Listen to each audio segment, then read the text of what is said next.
Tuesday, we have another author, Peter Breslow from National Public Radio will be here, and he's going to talk about his new book, Outtakes. And, Outtakes, Stumbling Around the World for NPR. His experiences reporting for NPR, and the format is going to be interesting. I'll be interviewed by our own Fred Benson, who has stumbled around a lot of the world himself. So I invite you to that. It's 5:30 next Tuesday.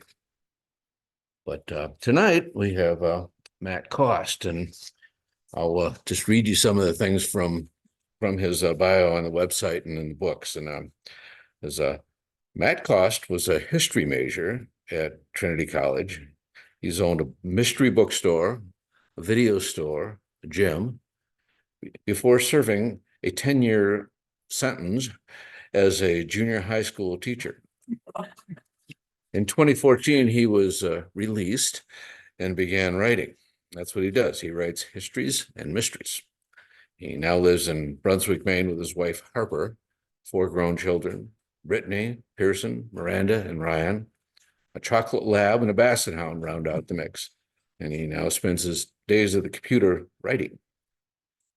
So in 2021, as you may remember, Mainely Mystery author Gary Boyle selected the first book in Mr. Cost's Mainely Power series to be the Maine Humanities Council Read Me Fiction Book of the Year. And Gary stated, "I settled in with the colorful cast of this mid-coast tale and felt that pang that good crime fiction gives you. You bear down in the resolution with the reservation that part of you doesn't want the story to end." Yeah, I remember that. We read that book in our family and really enjoyed it. And so just some personal thoughts. I was asked to do this introduction, so I went and checked out some books and got these 3 books out of the Southwest Harbor Public Library. And here's what I learned, that Mr. Cost writes both nonfiction and fiction, and he's going to talk about that. And he has 3 mystery series, and one is the Clay Wolfe and Port Essex Mainely Mystery series, and Pirate Trap, the new one, is part of that series. So I read an earlier book in that series last week. It's set in a fictional location of Port Essex that kind of looked like a lot like Booth Bay Harbor to me, and he confirmed it before the talk. And it's a little familiar to those of us living in MDI too. So I'm looking forward to reading Pirate Trap. Some of the burning questions I had after reading this last book is, will Clay and Baylee really get together? Will one of those very bad guys that are out there and really seem to be plenty of them and down there in mid-coast Maine, will one of these very bad guys put an end to these colorful characters' lives? Well, we hope not. Then I read the book, one of the books in the Gulf Landing series, and that was from his original series that was in the Maine Read Me, and that they're set in Brunswick as a PI in Brunswick, and it's fun, to read these things. Probably at least a little bit familiar with Brunswick, and it's you can kind of picture the setting as you read the book. And then he has a new series set in Brooklyn, New York, and there's this is the one that's available right now on Velma Gone Awry, and the main character is 8 Ballo, 8 Ballo, set in Brooklyn in the 1920s. And it's a real fun setting because it's this crazy time in American history with the speakeasies and flappers and gangsters and what have you. And the book is full of encounters with some of the famous and infamous characters of the time, like Dorothy Parker and Scott and Zelda Fitzgerald, and Babe Ruth, and all kinds of others. And our character is this big, huge guy who's kind of like Matt, who is a World War I vet, and but he continually astounds people with his literary acumen, and not what they expect from this guy. And it's just fun. So what I came away with is these are really vivid and well-defined characters. It's interesting plots, plenty of twist. It's a kind of a sense of having fun. There's it's like it's pretty tough being in the midst of all this, but they kind of have some fun in the midst of all this careening violence and sex and chaos, and it's fun. They're page turners. Good time to read them. And so with that, I give you Matt Cost.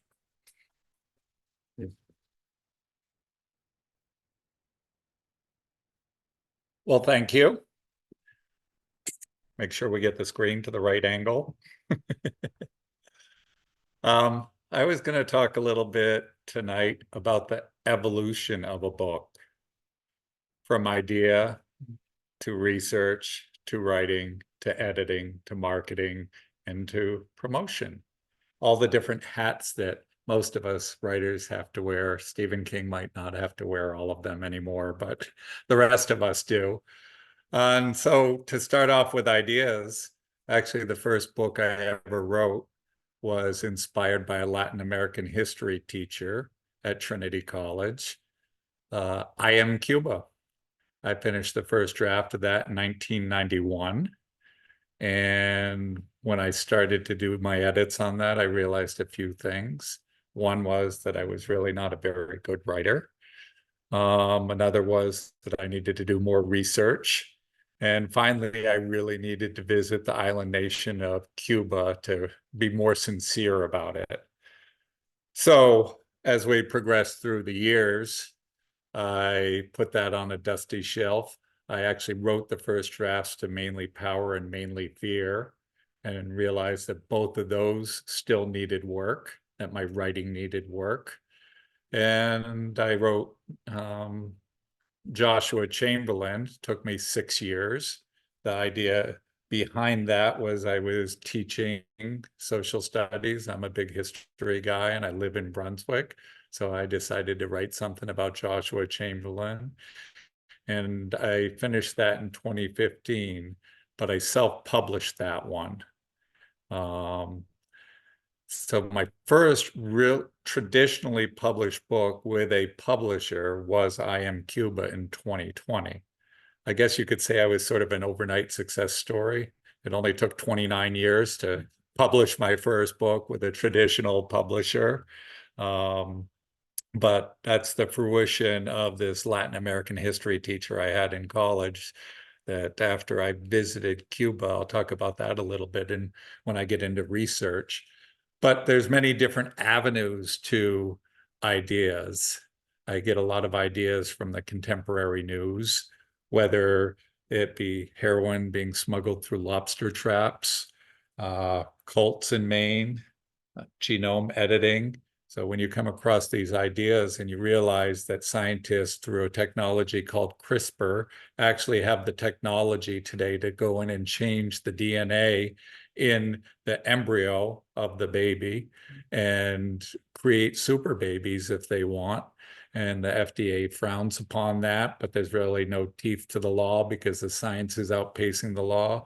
It's these sort of things that I grasp onto and say, that's got a story there, you know? So many of these things are taken from contemporary news. Velma Gone Awry, the idea was slightly different because I'd been writing some historical fiction books and I'd been writing some mystery books. And I said, well, you know what I really want to do is I want to combine my two loves and I want to put histories and mysteries together. So I decided to write a historical PI mystery. I didn't have to look too far to realize where I wanted to do it. I decided to set it in Brooklyn because my daughter lives there. And I figure I can, you know, do two things at once. As a matter of fact, on Friday, I'm driving to Brooklyn to visit for her birthday. And I'll also manage to do some research for the third book in that series, which I'll be writing soon. The second book, Gone Askew, is coming out in July. So I want, the idea is I want to write a historical PI mystery. Why? Set it in Brooklyn. Well, my daughter lives there. And why the 1920s? What a fabulous time period. There's so much going on, so many legendary figures, legendary events. In the first chapter, we meet Dorothy Parker, and I thought it was going to be a passing thing as she pointed a bellow in a direction, but she was such a legendary and fascinating woman that she just kept coming back, and she comes back in the second book and becomes a major player in the Brooklyn 8 series. But then kind of the focus of tonight a little bit through this talk of the evolution of a book is going to be on Pirate Trap, my most recent book that came out about 4 or 5 weeks ago, the 5th book in the Clay Wolfe series. And the idea behind this was I wanted to write a book about pirates. So not taken from contemporary news or anything else like that, or figures like Fidel Castro or Joshua Chamberlain. And I think I probably was inspired to write this when I was 3, almost 4 years old. My mother had a bookstore in Henniker, New Hampshire called North of Boston. And as I wasn't school age yet, I spent a lot of time in that bookstore. And it's a college town, Henniker. So New England college students would come down to the bookstore and hang out. They sort of adopted me as their mascot, if you will. And we would sit outside on the sidewalk and they'd point at the sky and say, "Oh, look, the sky is purple today," or "It's pink." And that kind of spurred my imagination. And I started going, wow, no, I think the sky is green, and different things like that. And so we'd have these conversations. It wasn't until much later in life that I realized that in the early 70s, these college students were probably on hallucinogenics. And why my mother was letting me hang out with them, I wasn't sure, but I guess it was the 70s. So, but these very same college students took me on a treasure hunt one time.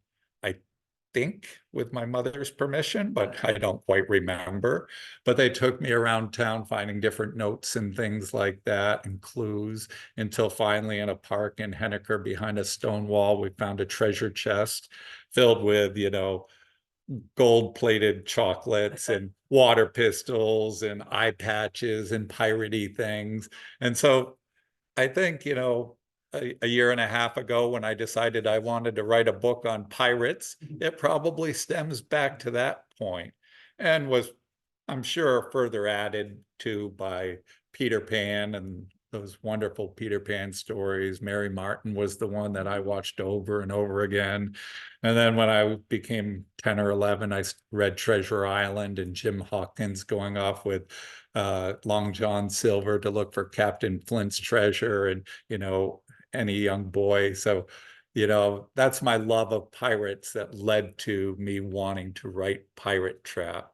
So those are many of the different places, venues where ideas come from. And then we'll move on to research. At every hazard, I didn't really, there wasn't a whole lot of internet stuff going on then, as was I Am Cuba. So I did a lot of Bowdoin archives, studying Joshua Chamberlain, and read probably 20 books, maybe 12 of them written by Joshua Chamberlain. So he was very prolific. And as we evolve through the years, more and more of it goes to the internet. But there's a lot of different places to do the research that are really fabulous. Even on the internet, one thing I found with Love in a Time of Hate, which is set in 1870s New Orleans, and it's the fight for civil rights, is I came across this site called newspapers.com. I'm not sure if some library subscribe to that, but it's a fabulous site that has probably 90 to 95% of the newspapers ever written for all of history in the United States archived on there. So with Love in a Time of Hate, I was using it sporadically. And, I'd look up something and I'd find it in the newspaper and, be able to write firsthand accounts from the newspaper about it. And I decided to up the ante on that with Velma Gone Awry. And I I chose out of 10 or 12 different New York newspapers, I chose the Brooklyn Eagle. And one of my characters, Marty Hoffman, is a journalist at the Brooklyn Eagle, is why I chose that one. And I read the Brooklyn Eagle for every day for the year of 1923. So I'd read the Portland Press Herald first thing, then I'd move to my desk and open up the computer and go to newspapers.com, and I'd read the next day of the Brooklyn Eagle. And some of the stories are pretty dry. I probably didn't read all of the stories. And as a matter of fact, what the best part of it was the advertisements. You could see what refrigerators were selling for and what they were called and what they looked like, women's fashions, hats, how much they cost, automobiles, how much they cost, what they looked like, what movies were playing. When, 8 Below goes to the movies, it's going to be at a movie at a venue that actually was playing at that venue in 1923 because, I'm able to look that up, or what music is playing. We meet, Mae West and Coleman Hawkins and Fletcher Henderson, legendary music people. And, they're playing at all these different places and it's being advertised. So that was great. But the real fun is the hands-on, going to visit the places. Again, I'll stick with Velma Gone Awry because I'm on that one now. But when I was reading the Brooklyn Eagle, I came across a sort of a sly reference to the back room because it was a speakeasy. So it didn't quite say you could drink alcohol because it was prohibition. But when I was visiting my daughter, I saw that there was a place called the Back Room. So I researched that further and realized that this speakeasy that was open in 1923, Brooklyn, has been kept exactly like it was, not in Brooklyn, in Lower Manhattan, has been kept exactly like it was in 1923 and still exists. And what's more, there's a back room to the back room, because this is where my research leads me further and further into things. And in the back room of the back room is with Charlie Lucky Luciano and Meyer Lansky and Bugsy Siegel planned Murder Incorporated and laid the foundation for the modern day mafia. And so I find that I need to get into the back room of the back rooms. So I call the bar, the back room, and I talk to the manager after a while, and she agrees to show it to me when I come in on a Friday night when I'm visiting my daughter. And my wife and my daughter and I go to the back room, and it's the speakeasy thing. It's a dark street in Manhattan, and you go through these iron gates and down these steps into this smoky alleyway, and you walk down the alleyway and around the corner and back up another set of steps. And you open this big green door and the music just erupts out of it. And there's a live jazz band playing. There's huge chandeliers. Everybody's drinks are out of pewter teacups. I guess the prohibition agents weren't very smart back in 1923. So if they, crashed in and saw everybody drinking out of teacups, they would have just said, "Oh, it's a tea party." So I don't know, but that's what they did to hide the alcohol back in the day at the speakeasy. So they've kept that accurate. As luck would have it, the manager was sick that night. And so I kind of shrugged my shoulders and said, well, and nobody seemed to know anything. And so I just said, well, let's get a drink. And we wedged our way into this corner table. It's quite a crowd there, music playing. It's a fun place. We're having a drink. And my daughter, not yet 30 at that time, stands up and says, "I'm going to get us into the back room of the back room." And she goes off. And sure enough, 10 minutes later, she comes weaving back across the floor with this huge hulking guy, 6'5", 6'6", 280 pounds at least. And he's bald. His head is huge. He's got this huge head. She's got him by the ear. And okay, wait. That's where I'm a fiction writer. The rest of it's true. That's where I start to fictionalize things. But she did not have him by the ear, but she came over and said, "This is Bob. Bob is going to show us to the back room." And sure enough, Bob took us through the crowd to the bookcase, pushed open the bookcase, and that was the entranceway into the lair of Luciano and Lansky and Segal.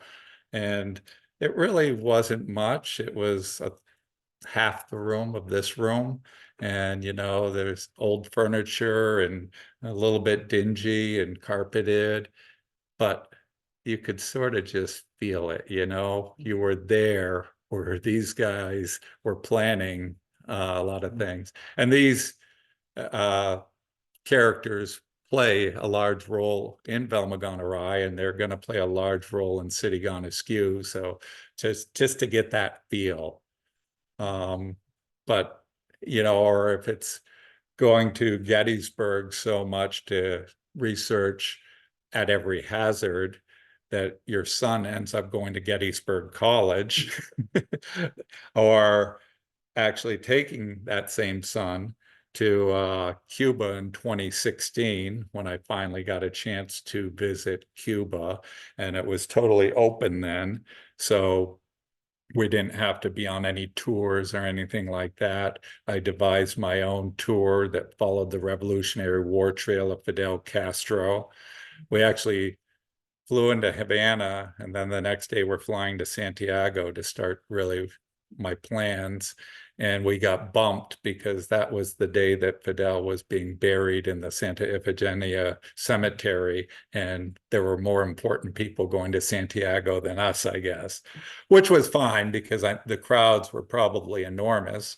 We flew in the next day, went to the cemetery, had the place to ourselves.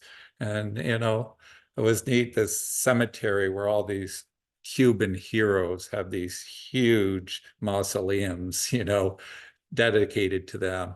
And then you find Fidel. He's got a big rock, great big, huge rock, and a plaque that says Fidel. And that's all.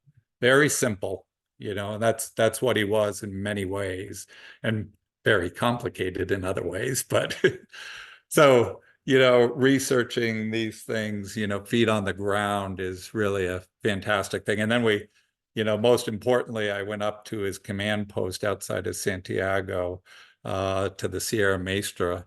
And that's where for 3 or 4 years of the revolution, he held out against 10,000 trained soldiers with just 300 bearded guerrillas.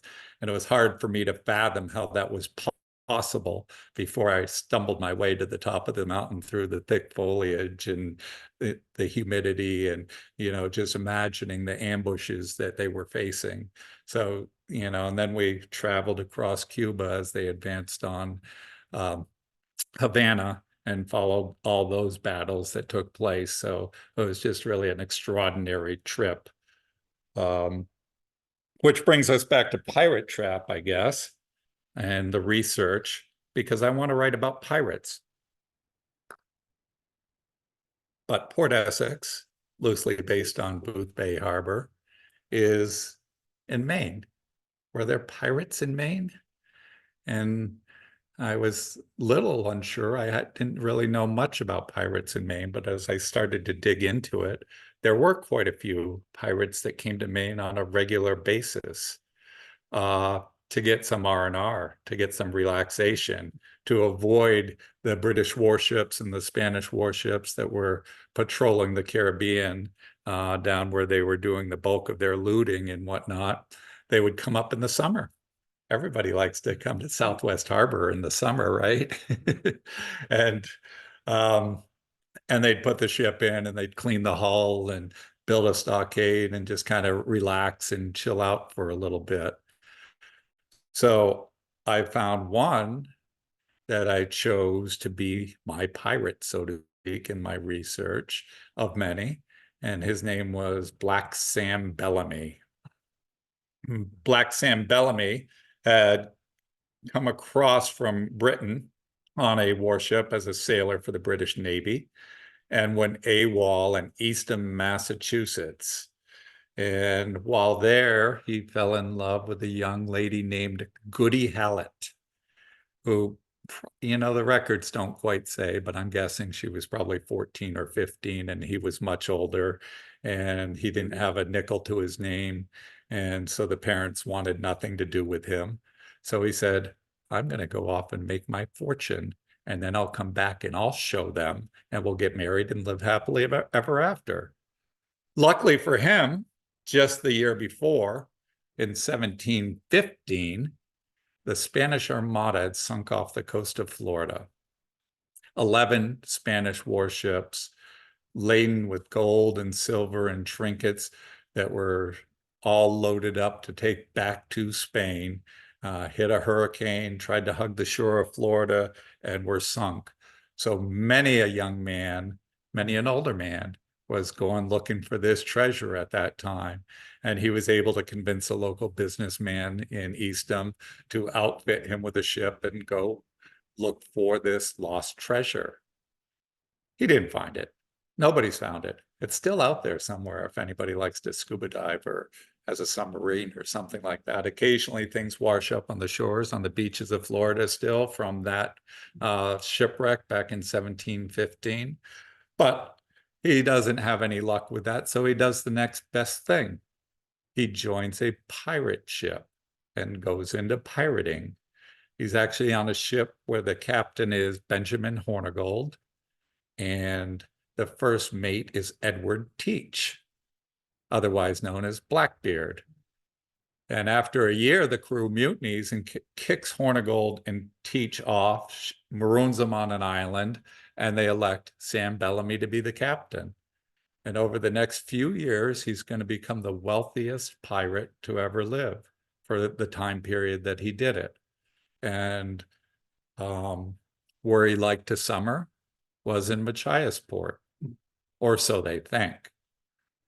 Where I start to fictionalize it is I say, well, maybe it's a little further south in Port Essex. And, everybody's, if you go up, it's not too far to Machiasport, but I hear that half of it has been dug up with people looking for this pirate treasure, because that is what people are constantly going there looking for, this pirate treasure that he may have hid. Because finally he decides he has enough money and he decides to sail down from Maine, whether it be Machiasport or Port Essex or maybe Southwest Harbor, to pick up Goody Hallett, the love of his life, who he hasn't forgotten after all these years. And as luck would have it, as he's sailing around the Cape Cod, another hurricane comes along, wrecks his ship, and he sinks. And everybody dies except 3 people. 2 of these adult men are promptly hung by the locals because they know they're pirates. But they take mercy on a young man who's 15 years old, John Julian, from Central America. It's sort of tip mercy. Reality, they sold him into slavery. And actually, the great-grandfather of John Quincy Adams purchases John Julian. And so this is all the research that I've come across on Black Sam Bellamy that's absolutely accurate. And this is where I start to fictionalize it. I decide that he's going to carry a King James Bible with him that they allow him to keep because it's a King James Bible and they think that's good for him and good for his soul, and that he should be allowed to keep this Bible. And tucked into the pages of that is this pirate map with the codes that go along with it. So that's my concept. And this gets passed down through the generations until 2 antique dealers in Long Island, outside of New York, the Long Island in New York, not Maine, come across it in a estate sale. And a King James Bible's worth about $25,000 now. So they buy it for a couple thousand and think they have a great deal going, until they look into it and they find this treasure map. And they start exploring the history and realize that there might be something to this. So they travel up to Port Essex to hire Clay Wolfe, the hero. And let me read a little excerpt from my book. Clay Wolfe is a Grew up in Port Essex. He's a local sports star and this and that. Goes off to the Boston University, becomes a Boston homicide detective, and becomes a little jaded by it. And then when his grandpops, who's raised him from the age 8 on, starts to get older and ail a little bit, he decides to move home to Port Essex and take care of his grandfather. And he hangs out his PI shingle, and that's 4 books worth. And now we're into the 5th book in the series. So he's gotten a little older. How much are we talking here? Clay asked. Andy looked at Danny and shrugged. Andy and Danny are the 2 antique dealers that are hiring Clay as their local liaison. In 1715, there was a Spanish Armada disaster when a treasure fleet carrying silver, gold, and other gems ran into a violent storm, Danny said.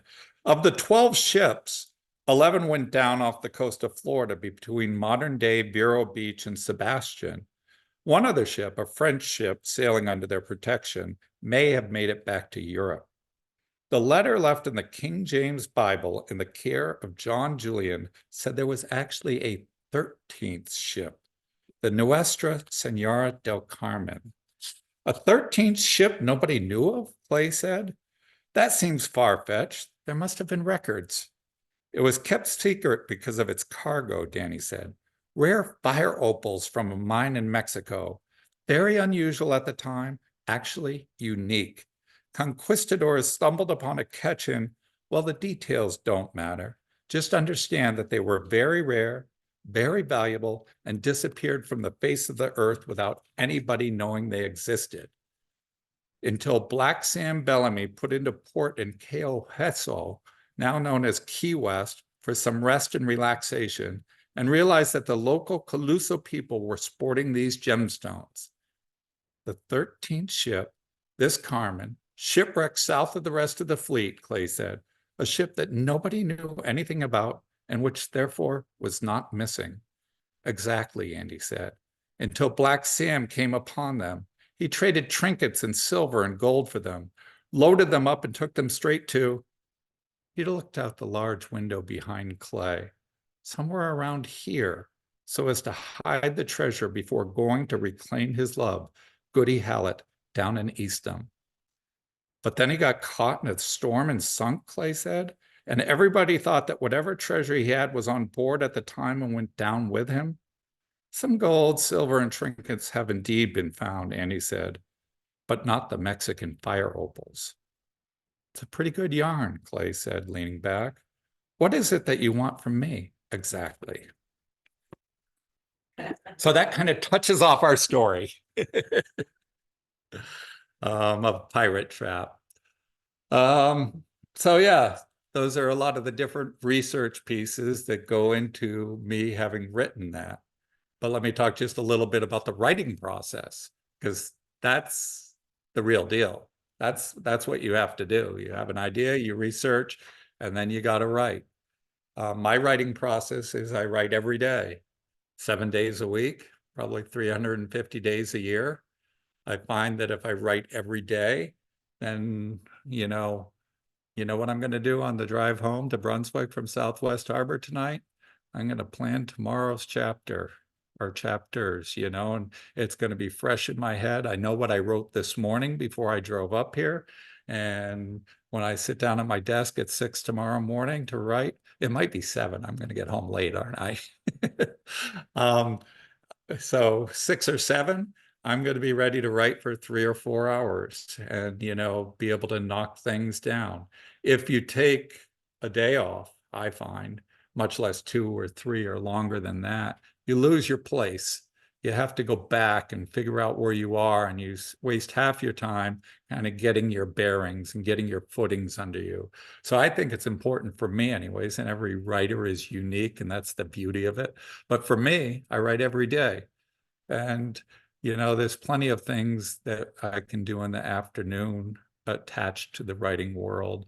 But at least if I write for 3 or 4 hours every morning, I've got that under my belt. And maybe once in a while I'll go do something fun in the afternoon. But I'll still have that writing under my belt, which is important. And one of the first things I do is I open a document called, just recently I started writing a new thriller, which is a second in a book. The first is coming out with a new publisher next April. It's a modern day Robin Hood sort of thing. And I've started writing the second book or the sequel to that one called Everything versus Max Creed. And so what I did just recently is I opened a document, named it Everything versus Max Creed Notes. And I started taking notes and, filling in things. It has a lot to do with AI and social media and things like that I don't always understand. So it's going to be a little more work intensive, but by the time I'm done, I will know more. And I take those notes until I feel that I'm kind of far enough into it to start writing. And then I'll do character sketches. As this is the second book in the series, I have the major characters, the good guys anyways, already sketched out to a certain degree, and I'll copy them over into this new document. And then I'll start developing some of the baddies and some of the other people that cross over. I usually find an image that corresponds to what I think they look like. And then I feel every time I add a detail to how they speak or what they look like, I add it underneath their picture so that I can always reference that to make sure that, I don't get, a little nuance wrong. And then I create an outline of 40 chapters. But most of that outline is totally blank. I don't have much in the outline. I have chapter 1, and then I'm going to have a date, a word count, and a page number. And then I have 3 blank lines, 1, 2, 3 underneath that chapter 1. And then I do chapter 2, same thing. So that for the most part, as I write, I fill these things in after I write it. But one thing I do is I usually get the 10,000 word or the 12.5% piece that I'm driving towards. So my writing style over 30 some years, since I first wrote the first draft of I Am Cuba till starting to publish 3 books a year in 2020, is that I've find that something has to happen every 12.5%. And my books are about 80,000 words long in the first draft. My editor will add another 7 or 8,000 as I fill in things and flesh things out, but 80,000 words. So as I'm writing that first draft, I know that at 10,000 words, something big has to happen because it's a rising tension. It's like a roller coaster, and you rise and drive towards that. And then boom, you hit it, and you come down the other side, and you start rising up to 20,000 words where another big thing happens, and then down and back up again. So this roller coaster ride of constantly ratcheting up the tension is something that I've settled on. And it's a lot of people follow a similar vein. All writers are, slightly different, and but that's what really works for me. So generally speaking, I write about 2,000 words per chapter. That's not always exact. Sometimes it's 3,000, sometimes it's 1,000, but it averages out to 2,000. So I know that in the 5th chapter is when something has to happen, and I choose what that's going to be. And then I start building up to it without filling in the outline until after I write a chapter. And so I'm somewhat between what's called a planner, which you can figure out a planner would have that whole outline filled out before they even start writing it, and a pantser, somebody who writes by the seat of their pants and doesn't have an outline at all. So they just sit down each day and write, and then next day they sit down and write, and there's no plans at all. So I have kind of a combination of the two. One of the reasons why I fill things into that outline afterwards is to keep accurate or maybe later in the book or later in the series. If something happens in chapter 3 that I reference in chapter 38, and I can't quite remember how it went down, I can go back, I can quickly look, I can see the event listed in my outline and see where the page number is so I can find it and, make sure that I'm being accurate, which even with my poor memory is usually pretty good with one book. But now that you're 5 books into a series, it comes in pretty handy when I go back and I want to find what street in Port Essex this event happened at, because I can't remember the street name, but it's going to be pertinent to what I'm writing in Pirate Trap. So it's a good reference for me going backwards. So, I write every day. I create notes, an outline, character sketches, and that's pretty much my writing process. I probably should have said this at the beginning, but if anybody has any questions along the way, don't feel like you have to wait till the end. Feel free to burst right in and raise a hand or yell it right out or whatever. Do you know how the book's going to end when you start? Rarely. Sometimes I have an idea, but even if I have an idea, it tends to not happen that way, because the characters very much lead me. And, I have an idea of what's going on, but Mainely Wicked, for instance, I, I, I was 3/4 of the way into that book, 60,000 words in, and I knew who the villain was. And then all of a sudden I went to the next page and it wasn't him anymore. It was this person. And it just totally changed direction. And so and that's, as I get into talking about the editing, at that point, you got to go correct a few things to make it all work in the editing process and fill that in to make it appropriate. Because, the goal as a mystery writer is for you to not know who did it, what's happening, what's going on exactly. But when the reveal happens, you have to nod your head and say, of course. Because if you say, oh, come on, you didn't give us any clues or this or that, then the credibility is ruined. So the clues have to be laid out there, and the misdirections are there to cover up the clues and, keep you off base. But really, I want you to say, oh, of course, but not have any idea prior to that. So yeah, that we can go into editing unless there's more questions at this point. Yeah. My question is about, I guess, the pace. I mean, you're publishing 3 books a year, writing 3 books a year. So like every 4 months you're writing a book? Yep.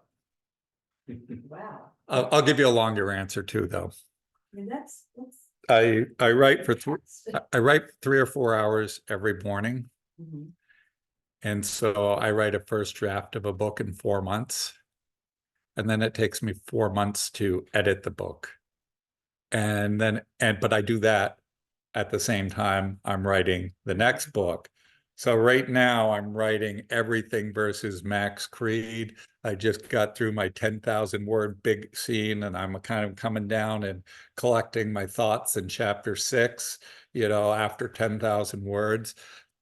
I have edits for another book called 1955. I kind of jumping ahead a little bit, but part of my editing process is I pay a professional editor before I even take it to the publisher. A gentleman that's done all my books with me. I love his work. He used to work at Simon and Schuster. Now he does things like this. And so he's been editing my books and does a fabulous job. But he'll do 3 edits for me.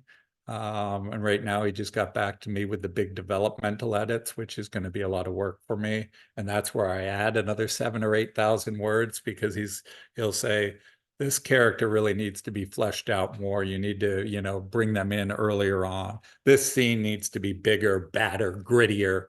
And, that's about what he says. He's not telling me what to write, but he's like, make this bigger, badder, grittier. And so I go back and I tear into it. And that's one of my favorite pieces of the writing process. Not at first, because when I get these edits back, like I just did, we go through the 3 steps, right? Anger, where I curse at them and say, no, that's not true, and use some choice words. And then we go to denial, and it's like, well, he's not a jerk, but he's not right. This doesn't need this. And then, of course, acceptance. Okay, we'll do this. And, I would say 9 times out of 10, I come around to saying, yeah, he's right. This would be really good and really helpful. And, I should develop this or this character, or, much less often is, delete a scene or delete a character, but more often it's build richer and fuller. And so, my afternoons are spent editing and sometimes researching a new book and marketing, which I'll get into a little bit. So it takes me 8 months to really write a book, but I have them in the pipeline now so that every 4 months a new one pops out. So that's the process a little bit. And most of my writer friends, and I know lots of writers now, are doing 1 book a year is the common thing, but they sort of do it in stages. They'll write a book, then they'll edit a book, and then if they're marketing and promoting a book, then they'll do that, and they won't be doing them all at the same time. I have no life, so I'm very busy doing all these things at the same time. Just the editing phase, which I've touched on a little bit, I go through 9 different edits of a book. I'll do 2 edits, just recently on 1955, which is a historical PI mystery set in Raleigh, North Carolina, because my son lives there. So another good chance to, do research and visit at the same time. I did 2 edits after I completed writing that before sending it off to my paid for editor. It's sort of like cleaning for the housekeeper, because I want to get it as tight as possible so that he can be used to the best of his ability to make bigger, more important changes than just dealing with a mess. And then he'll do 3 different edits: the developmental or global edit, a sentence construction edit, and then a spit shine. And then it goes off to the publisher for 2 or 3 more edits. At this point, it gets to my publisher pretty clean, and they don't make a lot of edits. And it's not just clean. I mean, because I have this great editor that I've been paying, it was getting to the publisher and there was really nothing substantial to change.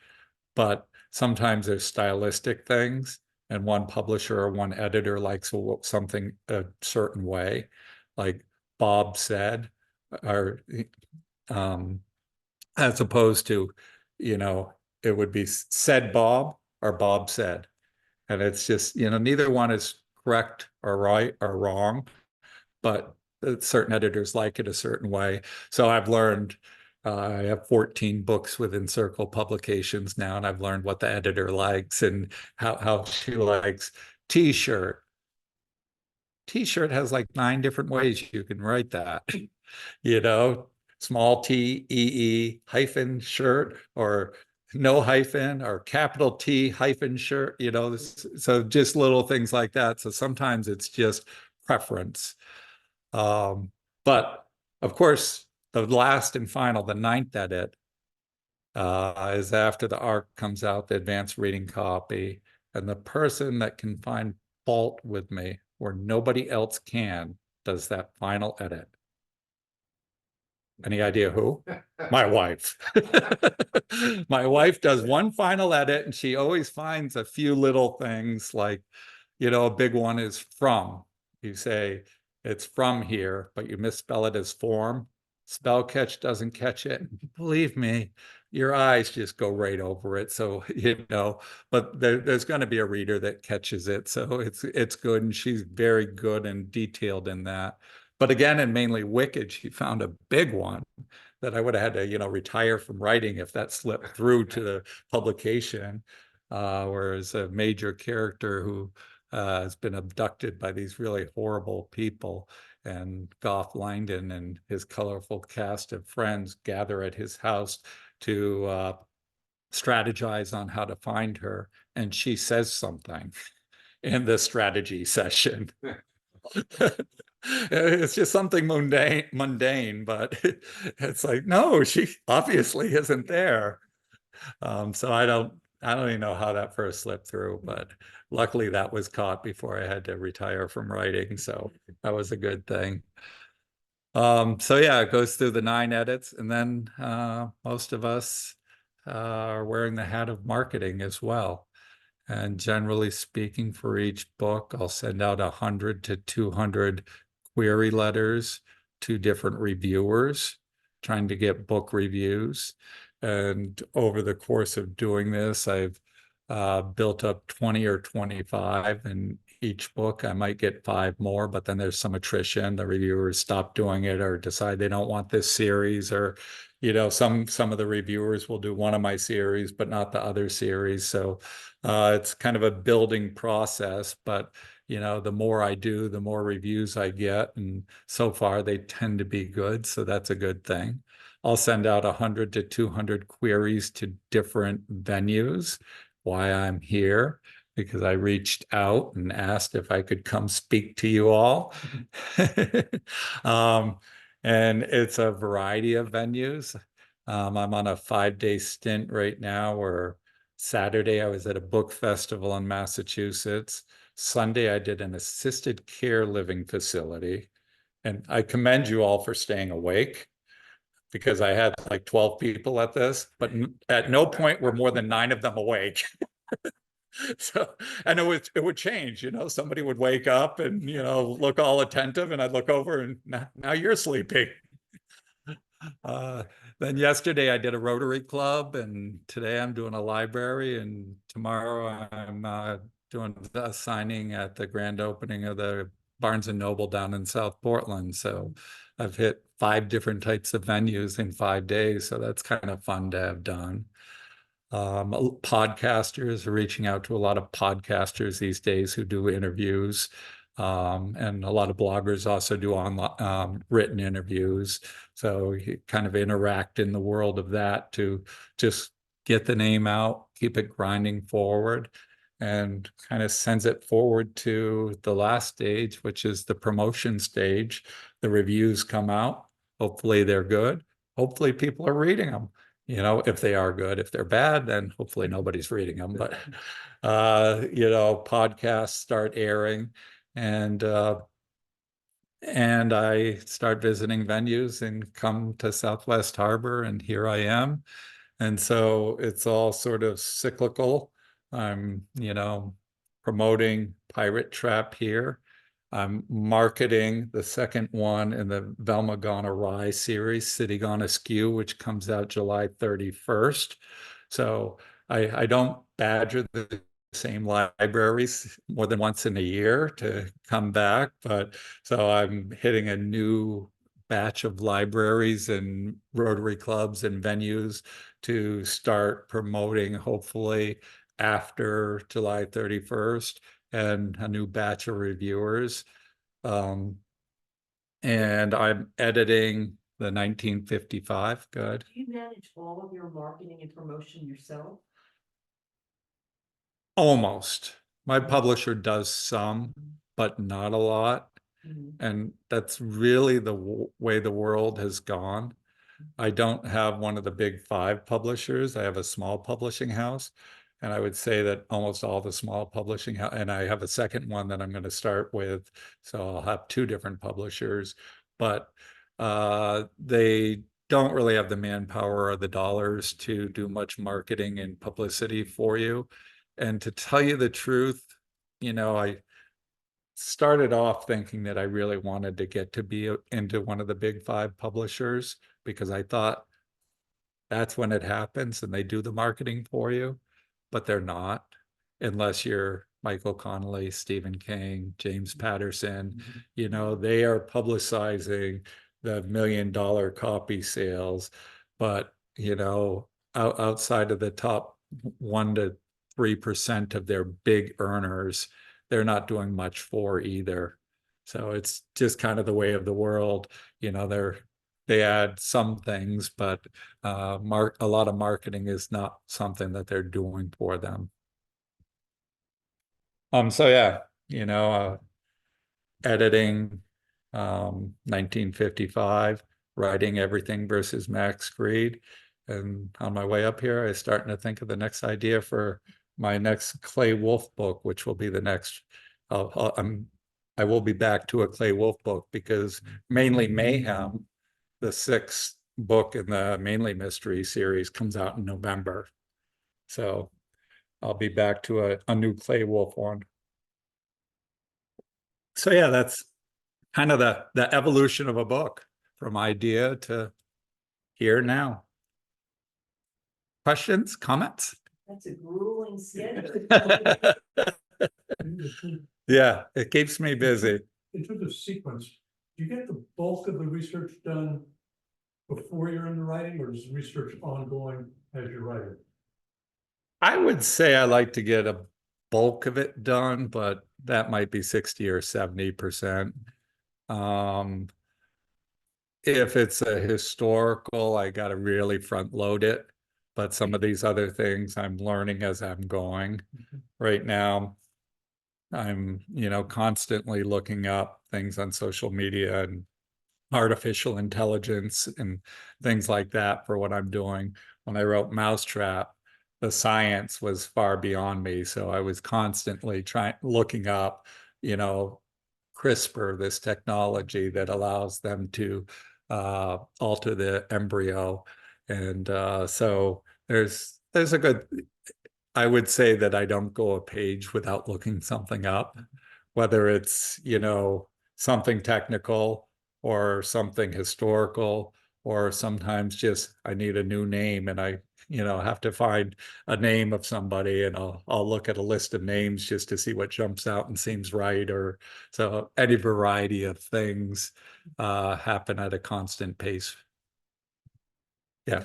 What number of book sales, of copies of books sold, would be a good, you know, sale for you?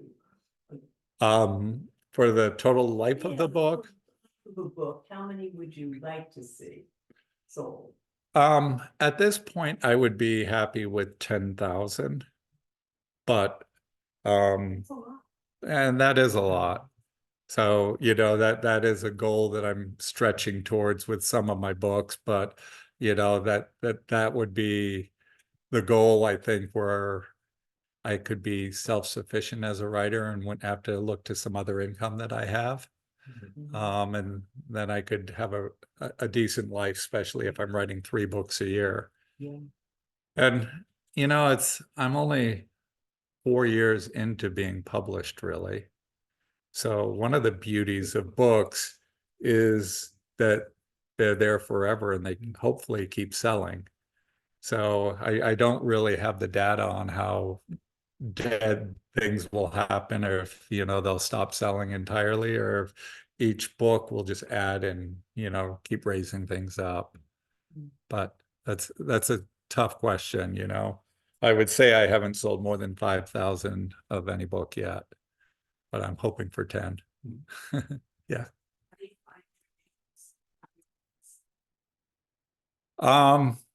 You know, the Mainely series, the first one I started off with, is, you know, unbeknownst to me, when I wrote the first draft of Mainely Power years ago before remastering it and getting it published.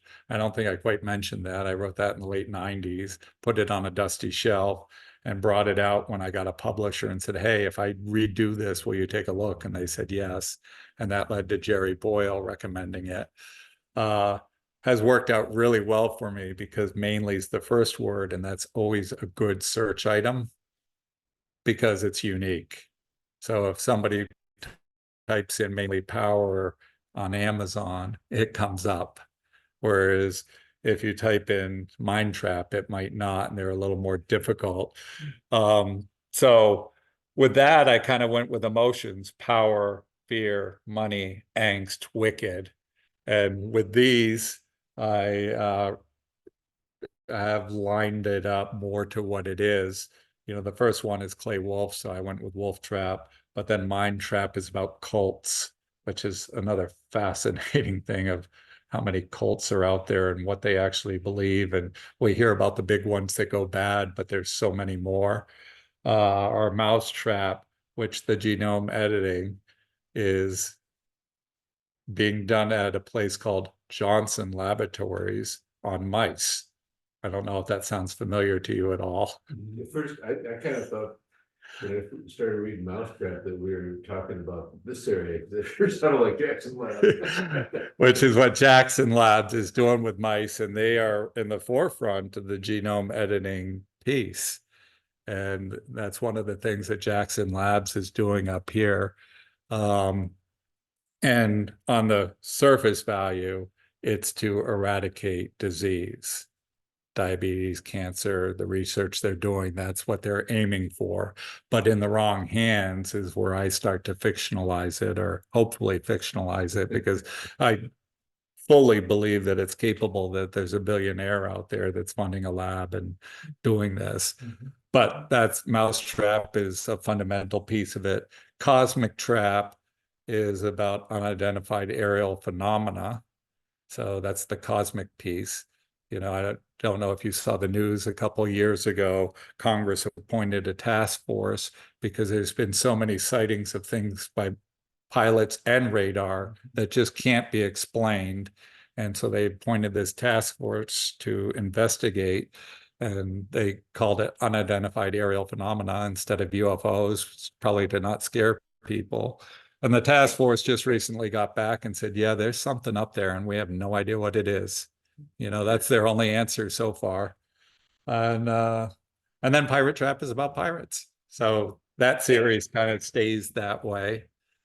Velma Gone Awry came after I was a good part into the book, because Velma, a central character in the book, has certainly gone awry. And in the sequel, the city has certainly gone askew. So yeah, that's, you know, some of the thought processes behind the titles. Always enjoyed being a storyteller. I have, Dad raising kids.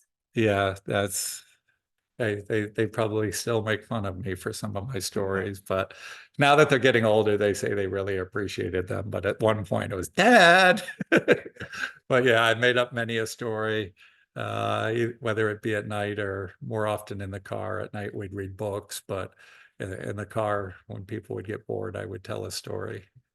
So I had many stories. No, it's not looking anytime too soon. We have grand puppies. We have a right. We have a daughter who, we have two dogs and a daughter who left us her Chihuahua 4 or 5 years ago when she went off somewhere. Moved to, she was down in Raleigh as well area. And so we sort of adopted that one. And then just recently she decided to get another dog, and then immediately after moved home. So now we're a 4-dog family. So I'm not sure I'm ready for grandkids at this rate. Thought about writing books for the middle school age? Yeah. Group. Originally the Joshua Chamberlain was sort of aimed at that, which was the first one that I self-published, because I was teaching 7th and 8th grade social studies at the time. I got the idea from a class at Bowdoin that I took on teaching biography in the classroom. And it really is, could certainly be read by high school students, and probably, you know, junior high students as well, and enjoyed and be informative on the Civil War and Joshua Chamberlain. But other than that, I tend to, you know, get a little too gritty for high school kids. Well, the high school kids would be fine with it, but I don't know if their parents would be. I haven't read them, but all five, actually just when I was in the parking lot, I checked my email and I got my 5th review on Pirate Trap for Audible. And so that whole series is in Audible. And I just got a very sterling review from Audible reviewers who actually, after the first 3, named it the best Audible series of the year last year. And this reviewer just did Pirate Trap and said, oh, they just keep getting better. So that was nice. Kind of sent me in here with confidence. And the first 2, Mainely Mysteries and Velma Gone Awry, are on Audible as well.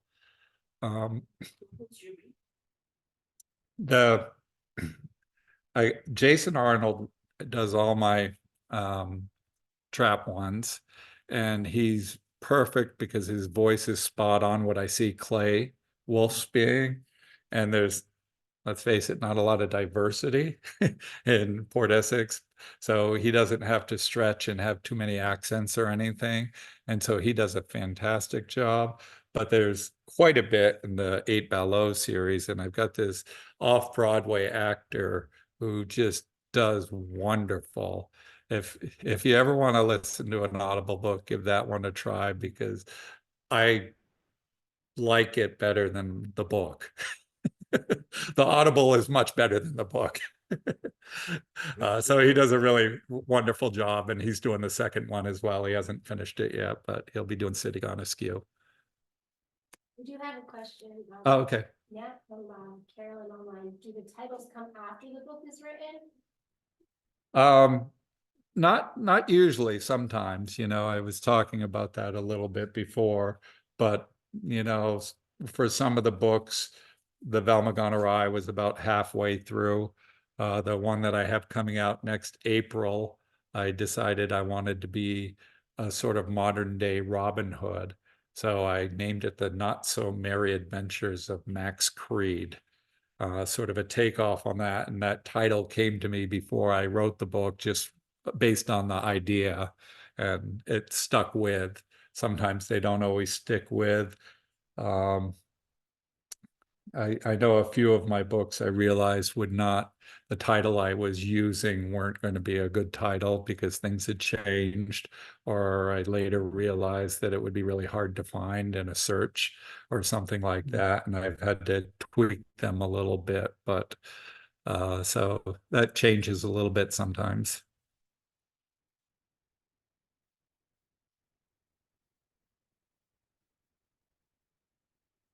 Anything else? Yes. Do you know when a series is finished, or do you plan, okay, this will be the last one in the series? How does that work? I don't know yet. I haven't finished one yet. I early on thought that 6 might be the number, but I'm not sure that that's true. And, I have become very comfortable with these characters and like them. And as well, they start to gain traction with readers. So if people read the first one and like it, they keep reading them. And so that's building sales. Back to the sales numbers is, if people keep reading them, I guess at some point, if people stop reading them, then it's all over, right? But yeah, I truly don't know yet because I haven't stopped. But I keep adding series, so it's getting more and more difficult to plunk them out because I have these 3 series here. My Max Creed series is a new series, and I plan on 1955 to have a sequel called 1956 when I get around to it. So, yeah, I was talking to my son on the phone, and he's like, "How many series do you have?" I said, "Just 4." It's like, "No, we have more than that." And so we counted them together. I'm like, "Oh, I got 5." So I didn't quite realize myself. So In each of the series, you have main characters. So then, how do you keep on track? Do you dream about all of them? Do they live with you? they certainly live with me. And sometimes only when I'm doing, I'm always writing a book, but when I'm doing that developmental edit where I'm really building things, I have to be careful. If I'm doing a Clay Wolfe and a Goff Langdon, I know that I've started to type Goff Langdon said, and it's like, no, this is Clay Wolfe. And because, I'm writing, 1 in the morning and editing 1 in the afternoon. So I have to be very careful to keep that straight. But I do live with them. I'm not kidding when I said I'll spend 3 hours on my ride back to Brunswick tonight planning out what's going to happen with Max Creed and his merry band of men who are exacting justice upon the ultra rich in the name of the poor. Well, sounds like a pretty good group to hang out with. This was great. Yeah, I can't wait till City Askew comes sitting out. on Askew, That's, July uh, 31st. Yeah, So I'm looking forward to it. I confess to a favorite. did you want to No, hide things up or anything? Hope you folks can join us next Tuesday, and glad you were here.